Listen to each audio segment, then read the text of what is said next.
Сәлеметсіңдер ме балалар? Бүгін біз 3-ші сынып 12-ші сабақты өтеміз. Үш таңбалы сандарды қосу және азайту алгоритмі. Мың көлеміндегі сандарды баған түрінде қосуды және азайтуды үйренесіңдер. Бірінші есепке қарайық.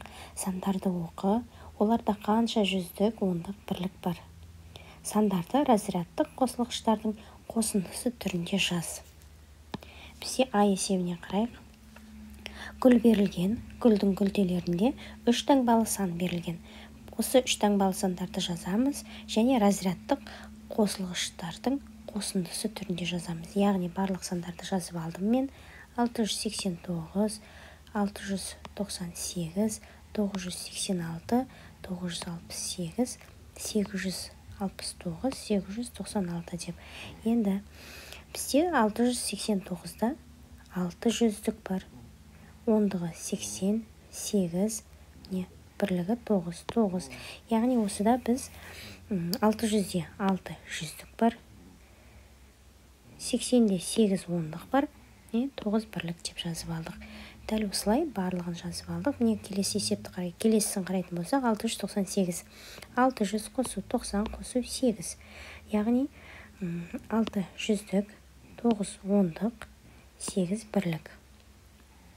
986-да 900 қосу 80 қосу 6. Енді 9 жүздік, 8 ондық, 6 бірлік.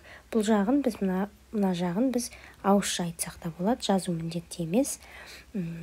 968 бізде 960 қосу 80 разрядтардың қосылғыштардың қосындысы осылай жазылады. 9 жүздік, 6 ондық, 8 бірлік, 869. 800 қосу 60 қосу 9. Сонда бізде 8 жүздік, 6 ондық, 9 бірлік екен. Енді 896. 800 қосу 90 қосу 6. 8 жүздік бар, 9 ондық бар, 6 бірлік бар. Енді А есебіне қарайық. А есебінде гүлдің күлтелерінде 3 таңбалы сандар берілген. 530. 530-да біз 500 қосу 30 қосу 10 деп жазамыз. Сонда бізде 500-дік болады. 500-дік болады. 30 ондық болады. Сонда 300 келесі бізде 350 разрядтық қосылғыштардың қосындысы түрінде жазған кезде 300 қосу 50 қосу 0. Бірлігі бізде 0. Енді 300-дік, 5 ондық, 0 бірлік. Келесі бізде 503, 500 қосу 0 қосу 3. Яғни бізде ондығы 0 екен. 5 жүздік, 0 ондық, 3 бірлік деп жаздық. Келесі бізде 305. Яғни 300 қосу 0 қосу 5. 300-де 3 жүздік бар. Ондығы 0 бізде, 0 ондық деп жаздық, 5 бірлік деп жаздық. Енді Б есебіне қарайық. Б есебінде гүлдің күлтелерінде берілген 3 таңбалы сандарды жазып аламыз және оларды разрядтық қосылғыштардың қосындысы түрінде жазып аламыз. 235, яғни бізде 200 қосу 30 қосу 5. 200-дік бар, 3 ондық бар, 5 бірлік бар. Келесі 253. 200 қосу 50 қосу 3. Яғни 200-дік, 5 ондық, 3 бірлік бар. 532. 500 қосу 30 қосу 2. 500-дік, 3 ондық, 2 бірлік. 523. 500 қосу 20 қосу 3. Яғни 523. Бұл жерде бізде 500-дік, 2 ондық, 3 бірлік бар екен. 325. 300 қосу 20 қосу 5. Яғни бұл жерде 325 саны шықты. 300-дік бар, 2 ондық бар, 5 бірлік бар. 352 саны. 300 қосу 50 қосу 2. 352, яғни 300-дік, 5 ондық, 2 бірлік бар екен. Келесі бізде екінші есеп. Қалай есептелгенін түсіндір.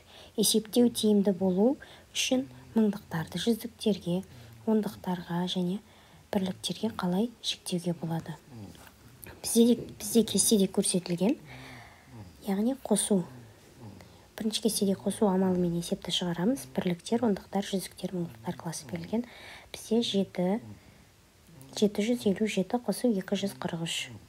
Яғни енді осы 7-ге 3-ті қоссақ 10, 0 жазып 1 ойда. 5 қосу 4, 9, ойдағымен 10, 0 жазып 1 ойда. 7 қосу 2, 9, ойдағымен 10. Яғни 1000 саны шықты. Бірлігі 0, ондығы 0, жүздігі 0. Бізде мыңдықтар класында бірлік мыңдығы 1 екен. Сонда 1000 саны шықты. Бізде келесі кестеде, яғни азайту амалы берілген. Бірліктің астына бірлік, ондықтың астына ондық, жүздіктің астына жүздік ретімен жазылған. 1000 санынан азайтамыз 243-ті. Яғни бірлік, ондық, жүздіктер 0 болғандықтан, мына мыңдықтан көмекке келеді. Сонда мына жерде 9, 9, 10 болады. 10-нан 3 тасақ 7, 9-дан 4 алсақ 5, 9-дан 2 алсақ 7. Мыңдығы 1 еді, бізде 0 болды, ешнәрсе қалған жоқ. Яғни осыларды мыңдықтарды жүздіктерге, ондықтарға және бірліктерге қалай жіктейміз? Жазайық. 757 қосу 243. 757 қосу 243 тең. Бірінші 757-ні жіктейік. Жүздігі 700, қосу ондығы 50, бірлігі 7. Қосамыз енді 243-ті. Жүздігі 200, ондық 40, бірлігі 3. Енді біз жүздікке жүздікті қосайық. 700-ге 200 бізде 900, ондыққа ондықты қосайық. 90, бірлікке бірлікті қосайық. Сонда бізде 10 болады екен. Енді барлығын қоссақ 900 қосу 90 қосу 10. Бізде жауабы 1000 шығады. Келесі есепте 1000 азайту 243. Яғни жазамыз 900 қосу 90 қосу 10.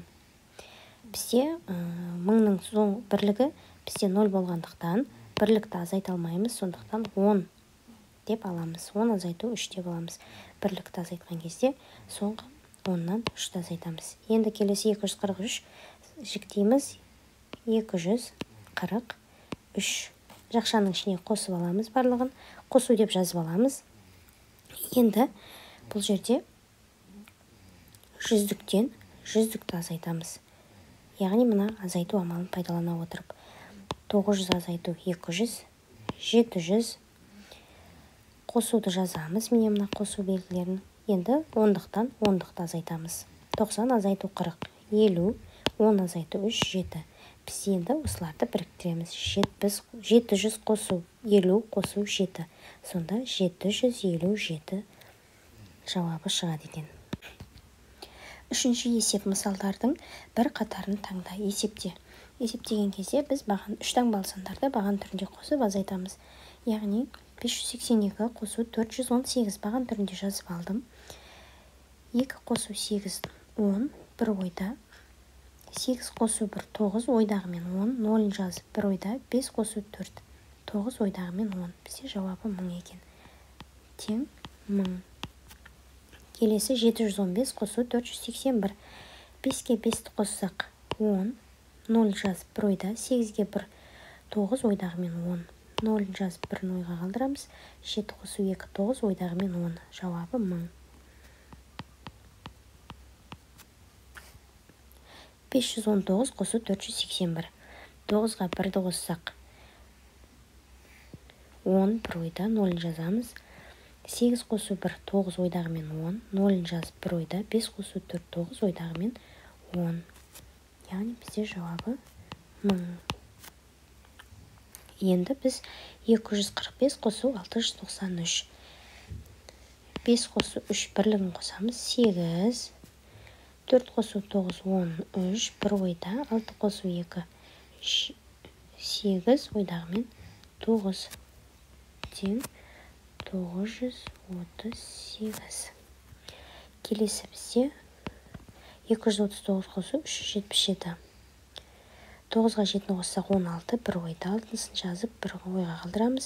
7 қосу 3, 10, ойдағымен 11, бір ойда. 3 қосу 2, 5, ойдағымен 6. 616. Келесі бізде 755 азайту 564. 5-тен 4 алсақ 1. Біреу көмекке береміз. Сонда 15-тен азайтамыз алдына 9.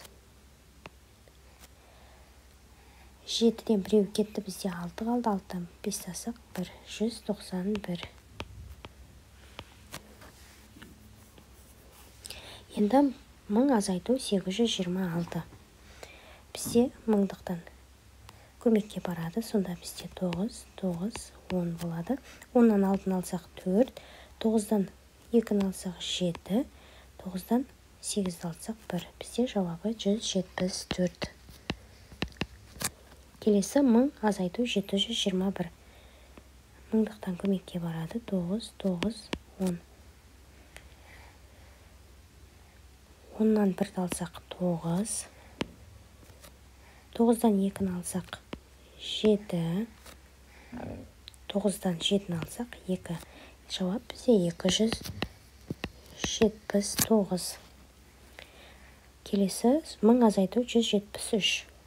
1000-дықтан көмекке барады. Сонда 9, 9, 10 болады. 10-нан 3-ті алсақ 7, 9-дан 7-ні алсақ 2, 9-дан 1-ді алсақ 8, 827. Келесі бізде 4-ші есепті шығар.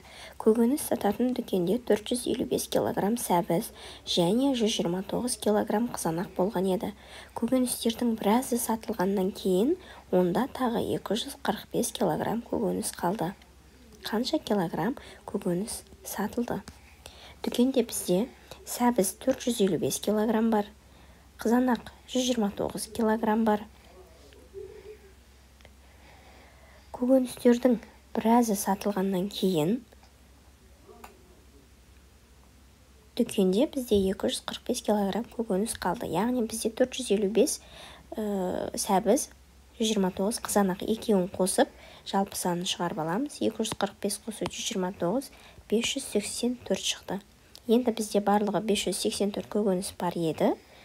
Сатылғаннан кейін 245 қана көкөніс қалды. Яғни 584 азайтамыз 245-ті. Сонда бізде 339 көкөніс сатылды. Жауабы бізде 339 килограмм көкөніс сатылды. 5-ші есепке қарайық. Сандар қатарының орналасу заңдылығын тауып, оларды жалғастыр. Келесі 3 санды ата. Заңдылыққа сәйкес әрбір кесте сан қалай пайда болды? Қорытынды әрбір келесі сан қандайда бір арифметикалық амалды орындау арқылы шығарады. Сандар қатарын қалай шығаруға болады? Бірінші қадам. Қатар тұрған екі санның айырмасын білу. Яғни алдында бізде 254 тұр, одан кейін 250 тұр. 254-тен азайтамыз 50-ді, бізде жауабы 4 шықты. Қатардың құрылу заңдылығын анықтау әрбір келесі санның алдыңғы санынан 4-ке кем. Осы заңдылықтың басқа сандар қатарында орындалуын тексер. Яғни келесі бізде 250, 246. 250-ден 246-ны азайтсақ, тағы да 4 шықты. Заңдылық бізде расталды. Осы заңдылықты пайдаланып, қатардың келесі санын анықта. Яғни біз 4-ке кеміте береміз. Бізде жазайық, 254 азайту 250 тең 4-ке. 4 санға кеміте береміз. 246-дан азайтамыз 4-ті, 242. 242-ден азайтамыз 4-ті, 238. 238-ден азайтамыз 4-ті, 234. Келесі кестедегі екінші қатардағы 3 таңбалы сандар берілген. Дәл осы заңдылықты табамыз. Бұл заңдылықты табу үшін 999 азайтамыз 888. Яғни бізде 111 санға кеміп тұр. Заңдылық бізде 111 саны азайтылады.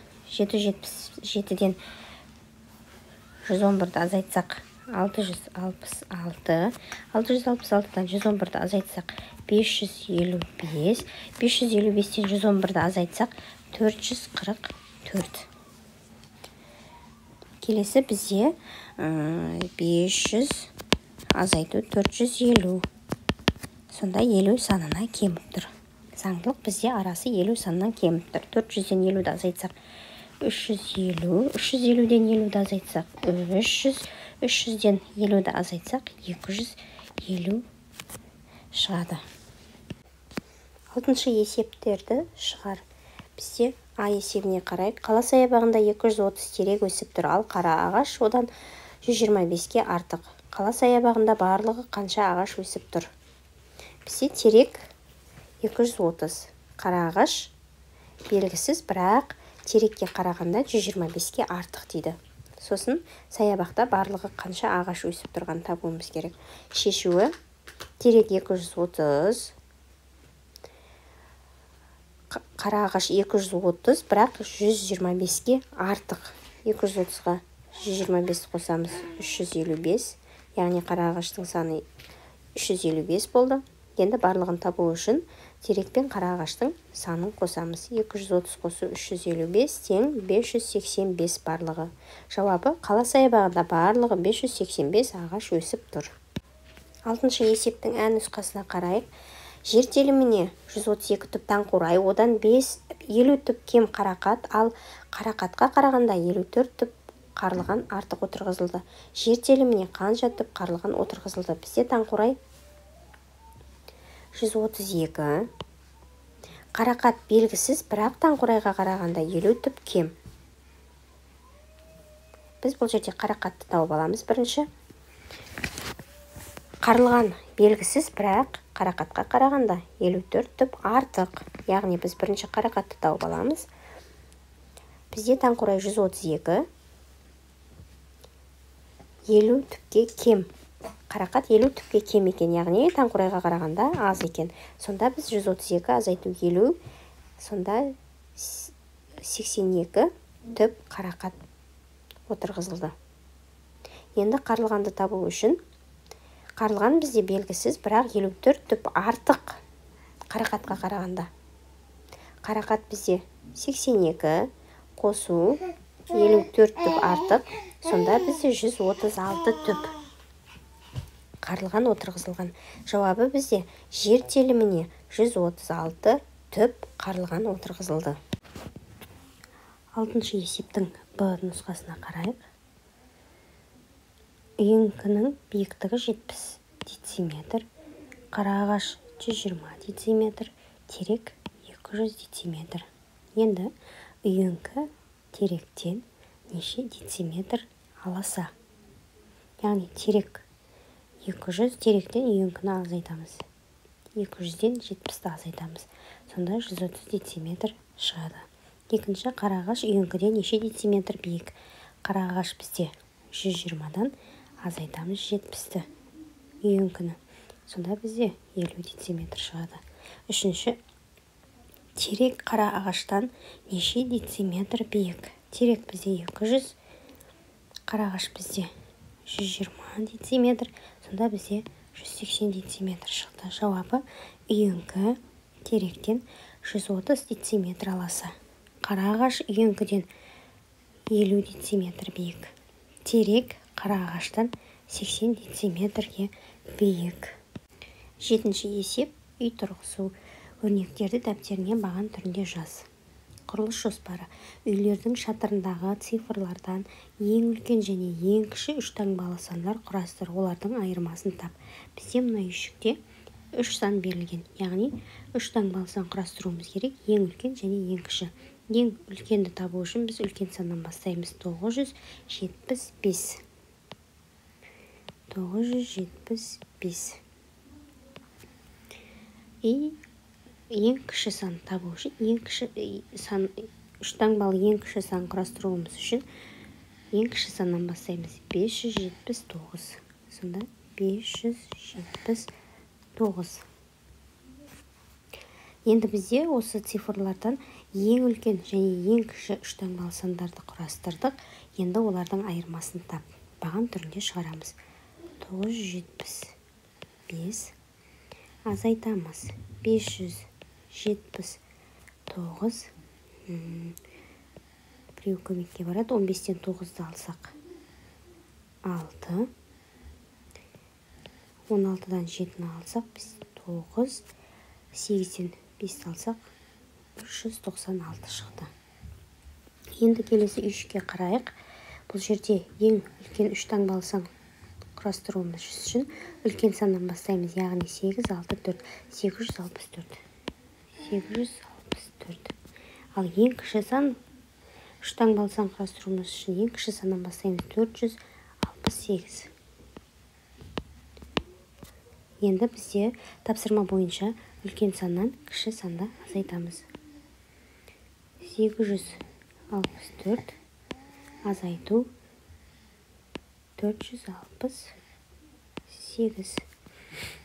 Біреу көмекке барады. 14-тен 8-ді алсақ 6. Мына жерде 5 қалды. Біреу жіберсе 15. 15-тен 6-ны азайтсақ 9. 7-ден 4-ті алсақ 3. Сонда бізде жауабы 396 шықты. Келесі бізде 8-ші есеп А нұсқасын қарайық. Баған түрінде жаз және есепте. Баған түрінде бізде 354 қосу 247. 4-ке 7-ні қоссақ 11. Бір ойда 5-ке 4-ті қоссақ 9, ойдағымен 10. Бір ойда 3 қосу 2, 5, ойдағымен 6. 895 азайту 325. 5-тен 5-ті алсақ 0, 9-дан 2-ні алсақ 7, 8-ден 3-ті азайтсақ 5. 455 қосу 545. Яғни 5-ке 5-ті қоссақ 10, бір ойда 5-ке 4-ті қоссақ 9, ойдағымен 10, 0-ын жазып 1-ні ойға қалдырамыз. 4 қосу 5, 9, ойдағымен 10. Жауабы 1000. Келесі 647, азайту 239. 7-ден 9-ды азайта алмаймыз. 4-тен біреу көмекке барады, сонда 17 болады. 17-тен 9 алсақ 8. Мына жерде 3 қалды. 3-тен 3-ті алсақ 0. 6-тан 2-ні азайтсақ 4. 408. Енді 1000-нан 414-ті азайтамыз. Көмекке жібереді. 9, 9, 10 болады. 10-нан 4 алсақ 6. 10-нан 1 алсақ 8. 9-дан 1 алсақ 8. 9-дан 4 азайтсақ 5 болады. Енді 785 қосу 125. 5-ке 5-ті қоссақ 10. 0-ын жазып 1-ні ойға қалдырамыз. 8 қосу 2, 10. Ойдағымен 11. 1-ін жазып 1-ін ойға қалдырамыз. 7 қосу 1, 8. Ойдағымен 9. Бізде 910 шықты. 8-ші есептің Ә нұсқасын қараймыз. Түсіндіре отырып есепте дұрыстығын тексер. 325 қосу 168. 5-ке 8-ді қоссақ 13. Бір ойда 6-ға 2-ні қоссақ 8, ойдағымен 9. 3-ке 1-ді қоссақ 4, 493. 729 қосу 235. 9-ға 5-ті қоссақ, бірлікке бірлікті қосамыз. 9-ға қосамыз 5-ті. 14 шығады бір ойда. 2 қосамыз 3, ойдағымен. 2 қосу 3, 5, ойдағымен 6. 7 қосу 2, 9, 964 шықты. 900 азайту 214. Жүздіктен көмекке барады. 10-нан 4 азайтсақ 6. 9-дан 1 азайтсақ 8. Мына жерде біреу кетті, бізде 8 қалды. 8-ден 2-ні азайтсақ 6, 686 саны шықты. 975 азайту 135. 5-тен 5-ді азайтсақ бізде 0. 7-ден 3-ді азайтсақ 4. 9-дан 1-ді азайтсақ 8. 840 саны шықты. 138 қосу 678. 8-ге 8 қоссақ 16. 6-сын жазып бір ойда. 3 қосу 7, 10. Ойдағымен 11. Бірін жазып бірін ойға қалдырамыз. 6 қосу 1, 7. Ойдағымен 8. 816 шықты бізде. Енді 810 азайту 217. Алдындағы ондықтан біреу барады. Сонда 10 болады. 10 азайту 7, 3. Мына жерде 0 болады. 8-ден біреу барады да 10 болады. 10-нан 1-ді алсақ 9. 7-ден 2-ні азайтсақ 5 болады. Енді дұрыстығын тексереміз. Дұрыстығын тексерген кезде қосу амалы болса азайту амалымен, азайту амалы берілсе қосу амалымен тексереміз. Енді тексеріп көрейік. 320 жоқ, 325 қосу 168 бізде 493 шықты, яғни 493 жауабынан азайтамыз 168-ді. Біреу барады, 13-тен 8-ді азайтсақ 5, 8-ден 6-ны азайтсақ 2, 4-тен 1-ді азайтсақ 3, 325. Есеп дұрыс. Келесі 729 қосу 235 тең бізде 964. Енді азайту амалымен тексереміз. 964 азайту 234. 4-тен 4-ті азайтсақ жоқ, бізде 235.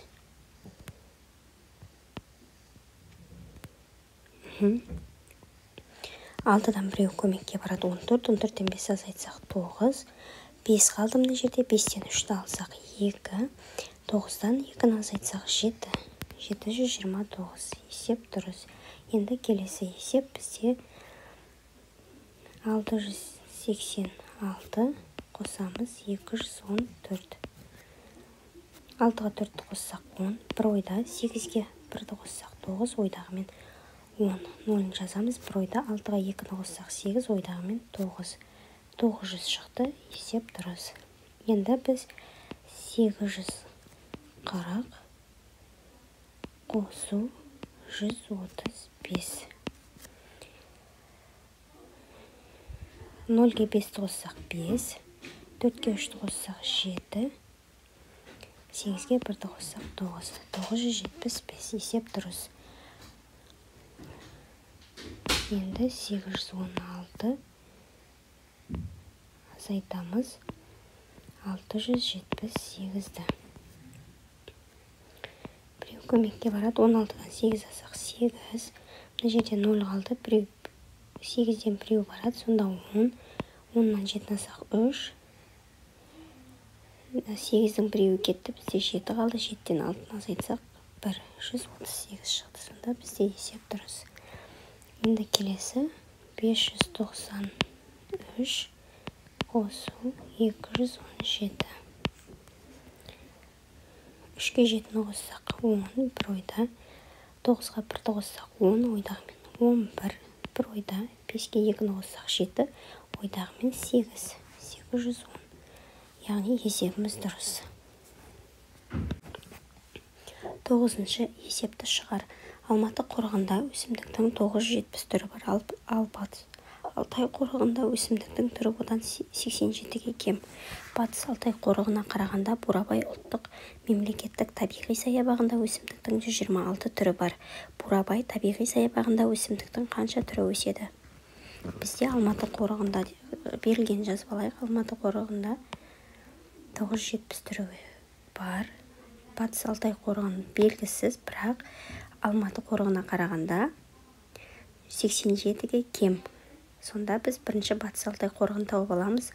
Алматы қорығындағы 970 түрінен 87-ге кем. Яғни біз 970-тен азайтамыз 87-ні тең 883 түрі шықты.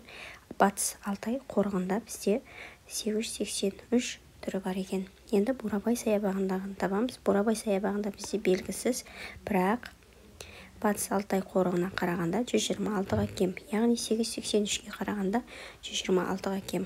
азайтамыз. 883 азайту 126.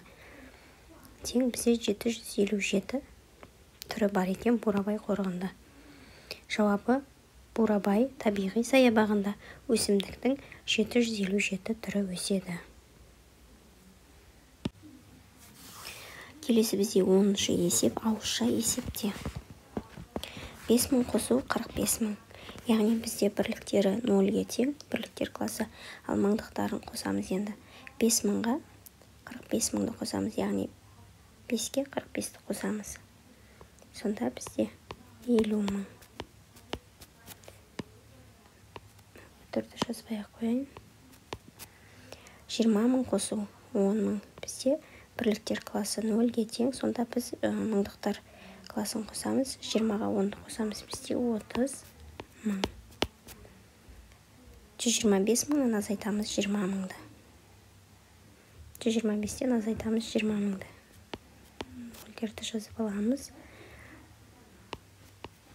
105000. 78000 қосу 12000.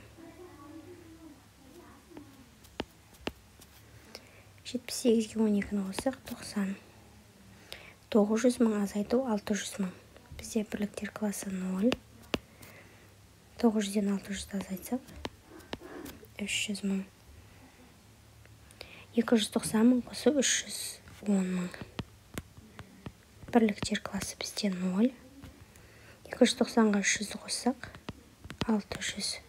77 000 азайту 21 000. 77-ден 21-ді азайтсақ 56. Бірліктер класы 0. 58 000 азайту 45 000.